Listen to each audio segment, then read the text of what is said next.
आइए आज इस चर्चा में टैब ओटिगन 25 की क्लिनिकल गाइड को थोड़ा करीब से समझते हैं।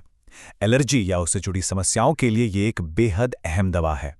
इसके उपयोग, काम करने का तरीका और सबसे जरूरी इसकी सेफ्टी को समझना बहुत जरूरी है। तो चलिए बिना किसी देरी के सीधे मुद्दे पर आते हैं। सबसे पहले इस दवा के एक बेसिक परिचय से शुरुआत करते हैं। आखिर ये टैब ओटिगन 25 है क्या? मेडिकल भाषा में इसे मुख्य रूप से एंटी एलर्जिक या एंटी हिस्टामिन कहा जाता है। इसे ऐसे समझिए, जब शरीर किसी एलर्जी के संपर्क में आता है तो वो हिस्टामाइन नाम का एक केमिकल छोड़ता है। ये एक तरह का फॉल्स अलार्म है और ये दवा बस सीधे तौर पर उस केमिकल को ब्लॉक कर देती है, अलार्म को बंद करती है और आपको राहत देती है।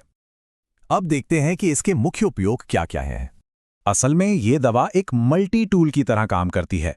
अगर शारीरिक परेशानियों की बात करें तो त्वचा की भयानक खुजली हो, जिसे प्रूरिटस कहते हैं, या फिर चकत्ते पड़ना और पित्ती उछलना हो, ये दवा सीधे उन एलर्जी वाले लक्षणों पर वार करती है और तुरंत आराम पहुंचाती है।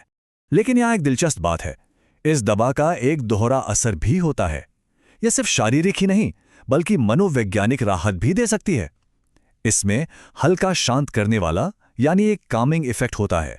इसीलिए डॉक्टर अक्सर बेचैनी या एंग्जाइटी को कम करने के लिए या फिर बेहतर नींद में मदद करने के लिए भी इसका इस्तेमाल करते हैं। कमाल की चीज है ना। आगे बढ़ते हैं इसकी डोज और इसे लेने के सही समय की तरफ। वयस्कों के लिए इसकी सामान्य खुराक दिन में 1 से 2 बार तक हो सकती है, पर यहाँ सबसे जरूरी बात, और इस पर पूरा ध्यान देना चाहिए, कि अपनी मर्जी से इसकी डोज तय करना बिल्कुल ठीक नहीं है। हर किसी की उम्र और मेडिकल कंडीशन अलग होती है, इसलिए डॉक्टर की सलाह यहाँ कोई ऑप्शन नहीं बल्कि एक सख्त नियम है। अब सोचिए, इसे दिन में लेना सही है या रात में? क्लिनिकल गाइडेंस बिल्कुल साफ कहती है कि इसे रात में लेना सबसे बेहतर है। ऐसा क्यों?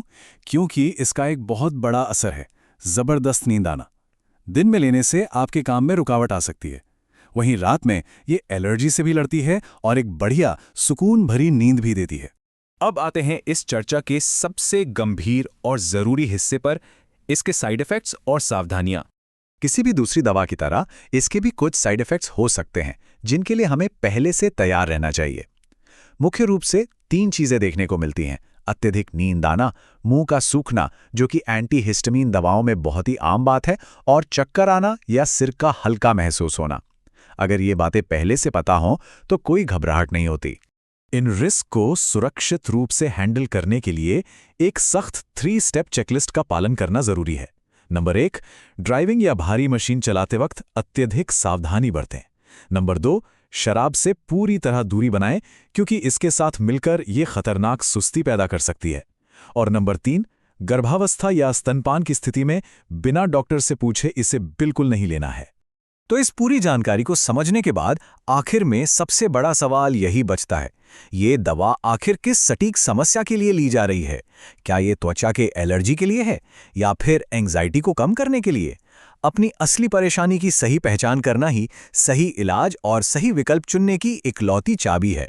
इस सवाल का जवाब जानने के लिए हमेशा अपने डॉक्टर से खुलकर बात करें।